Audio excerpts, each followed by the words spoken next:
بسم اللہ الرحمن الرحیم اعوذ باللہ من الشیطان الرجیم بسم اللہ الرحمن الرحیم الحمد للہ رب العالمین والصلاة والسلام علی محمد وآلہ الطیبین الطاہرین المعصومین ولعنۃ اللہ علی اعدائہم اجمعین اما بعد فقد قال رسول اللہ صلی اللہ علیہ وآلہ وسلم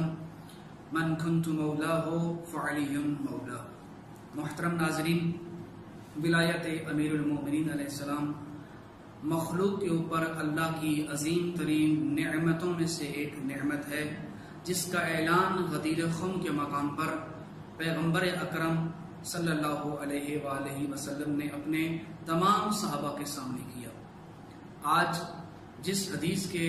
اوپر گفتگو کرنے کے لیے آپ کے سامنے حاضر ہوں وہ معروف حدیث ہے، جو حدیث غدیر کے نام سے پہچانی جاتی ہے، اور جس کے متن کے الفاظ یہ ہیں۔ پیغمبر اکرم صلی اللہ علیہ وآلہ وسلم نے فرمایا من کنت مولا ہو فعلی مولا، جس کا میں مولا ہوں اس کے علی مولا ہیں۔ تو اس حدیث کے اوپر گفتگو کرتے ہوئے میں یہی بیان کروں گا کہ یہ من جملہ ان احادیث میں سے ہے کہ جو تواتر کا درجہ رکھتی ہیں، اور وہ حدیث جو حدیث متواتر ہوتی ہے اس کا مقام اور مرتبہ کیا ہے، یہ شیعہ اور سنی تمام علماء اس بات پر متفق ہیں کہ حدیث متواتر قرآن مجید کی آیت کے برابر درجہ رکھتی ہے۔ جس طرح قرآن مجید کی آیت کی مقام و منزلت ہوتی ہے، سیم اسی طرح حدیث متواتر کا درجہ ہوتا ہے کہ جس کا انکار کرنے والا کافر شمار ہوتا ہے۔ اور اس قانون کے لیے آپ اہل سنت کے اصول شاشی کو اٹھائیں اور نور الانوار کی شرح اٹھا کے دیکھیں اور دیگر اصولی کتب اٹھا کے دیکھیں، تو وہاں پر اس بات کی تصریح موجود ہے کہ حدیث متواتر کا انکار کفر کا سبب بنتا ہے۔ اور دوسرا اس کا جو حکم ہے وہ یہ ہے کہ حدیث متواتر کا ایک مقام و مرتبہ یہ ہے کہ اس کے احوال روات اور اس کے رجال کے حوالے سے گفتگو کرنے کی ضرورت پیش نہیں آتی، جس طرح کہ ابن حجر عسقلانی نے شرح نخبۃ الفکر کے اندر یہ بات لکھی ہے، المتواتر لا یبحث عن رجالہ بل یجب العمل بہ من غیر بحث۔ کہتے ہیں کہ جو متواتر حدیث ہوتی ہے اس کے راویوں پر بحث کرنے کی ضرورت نہیں ہوتی، بلکہ بغیر کسی بحث کے اس پر عمل کرنا ضروری ہوتا ہے۔ یہ ابن حجر عسقلانی اہل سنت کی برجستہ شخصیت کہہ رہے ہیں۔ اور دوسرا جو حکم ہے وہ ملا علی قاری حنفی، بہت معروف شخصیت ہے، انہوں نے بھی نخبۃ الفکر پر شرح لکھی، تو اس کے اندر انہوں نے یہ بیان کیا المتواتر لا یسأل عن احوال رجالہ، کہ حدیث متواتر کے جو راوی ہوتے ہیں، ان کے رجال ہوتے ہیں، ان کے بارے میں کوئی سوال نہیں کیا جاتا کہ وہ ثقہ ہیں یا ثقہ نہیں ہیں، لہٰذا وہ اس سے بہت بالا تر ہوتی ہے کہ اس کی سند پر بحث کی جائے یا اس کے راویوں کے احوال تلاش کیے جائیں۔ یہ تو تھا حدیث متواتر کا درجہ جو میں آپ کے سامنے بیان کر رہا ہوں۔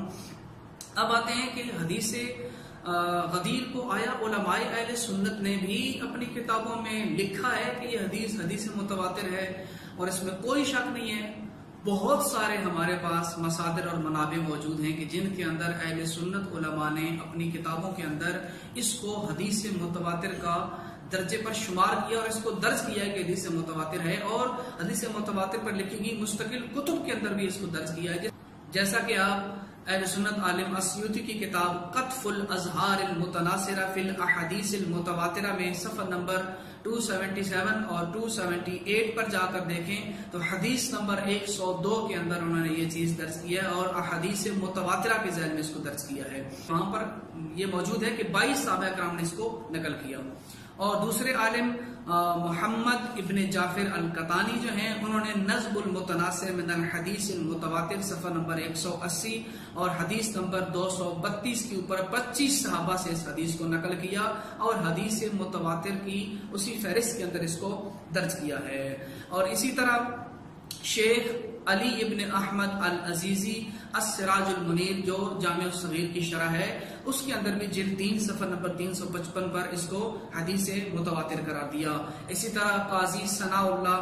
انہوں نے اپنی تفسیر مظہری جلد 3 صفحہ نمبر 134 طبع دہلی کے اندر بھی اس کو حدیث متواتر کے ذیل میں درج کیا ہے، اور سبل السلام کے مؤلف محمد ابن اسماعیل نے اپنی کتاب توضیح الافکار لمعانی تنقیح الانظار جلد 1 صفحہ نمبر 243 کے اوپر اس کو حدیث متواتر کے درجے کے طور پر تسلیم کرتے ہوئے اس کو وہاں درج کیا اور لکھا ہے کہ حدیث من کنت مولاہ فعلی مولاہ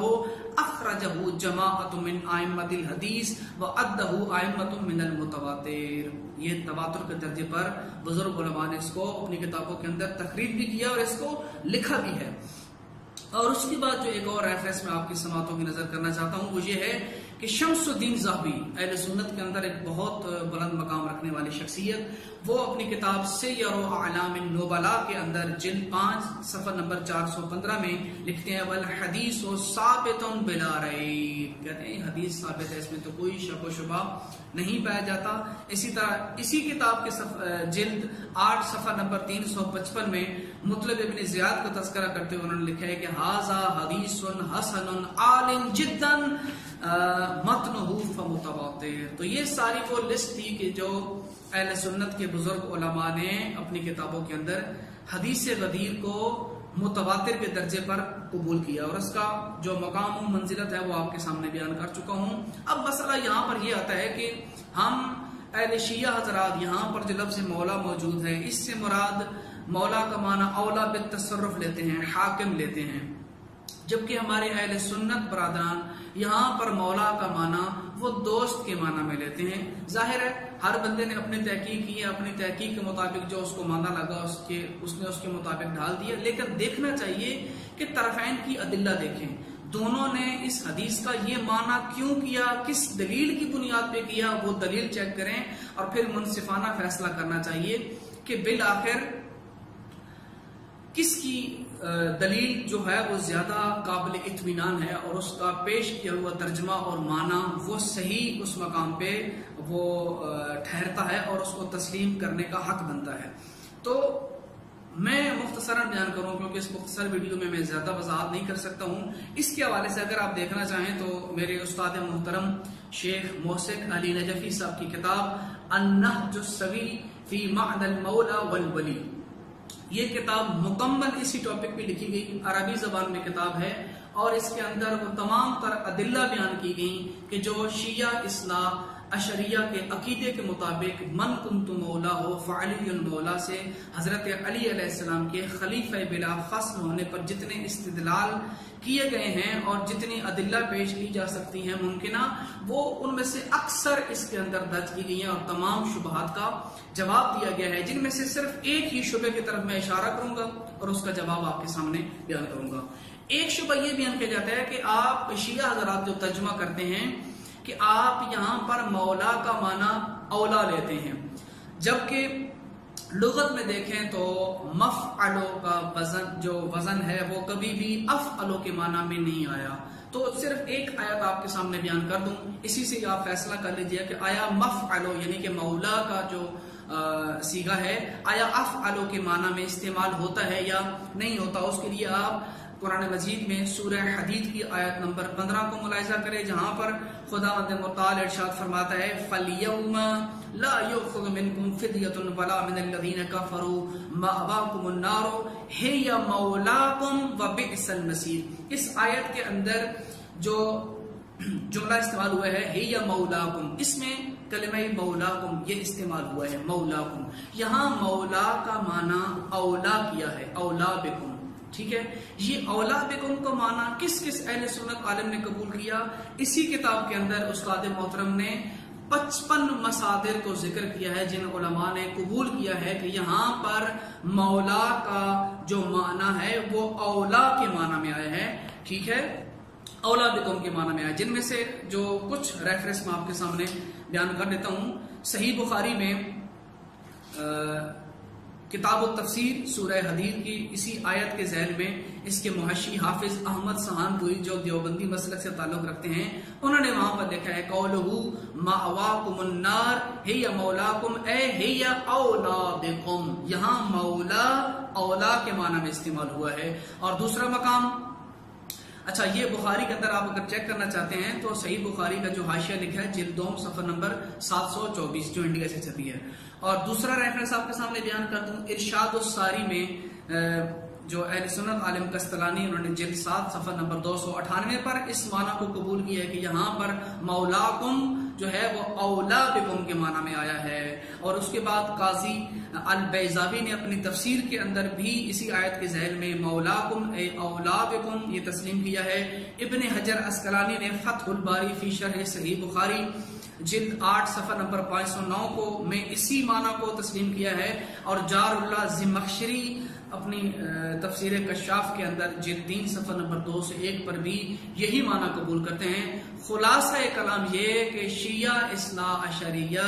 یہاں پر مولا کا معنی اولا بکم، اولا بالتصرف اور حاکم کے معنی میں لیتے ہیں، اور مولا کا حاکم کے معنی میں اور اولا بکم کے معنی میں استعمال ہونا. یہ آپ کے سامنے کچھ مصادر میں نے بیان کیے ہیں، اور باقی مصادر میرے استاد محترم نے کتاب میں 55 کی تعداد کے مطابق لکھ دی ہیں. تو یہ کوئی ایسی بات نہیں ہے کہ جب ہم یہ ترجمہ کر رہے ہوتے ہیں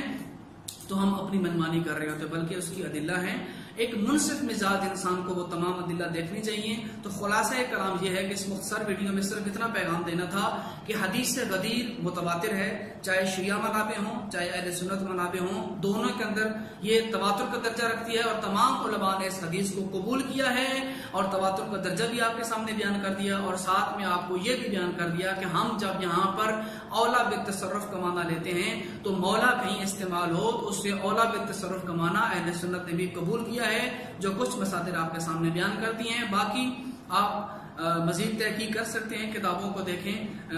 امینی صاحب کی الغدیر کو ملاحظہ کر سکتے ہیں، اور استاد محترم کی کتاب کو بھی دیکھ سکتے ہیں، جس سے یہ معاملہ آپ کے سامنے واضح اور آشکار ہو کے رہ جاتا ہے کہ شیعان اہل بیت نے اس حدیث سے جو معنی سمجھا ہے وہی حق ہے، اور وہی اس بات کو ثابت کرتا ہے کہ حضرت علی علیہ السلام پیغمبر اکرم صلی اللہ علیہ وآلہ وسلم کی حقیقی جانشین اور ان کے خلیفہ ہیں. والسلام علیکم ورحمۃ اللہ وبرکاتہ.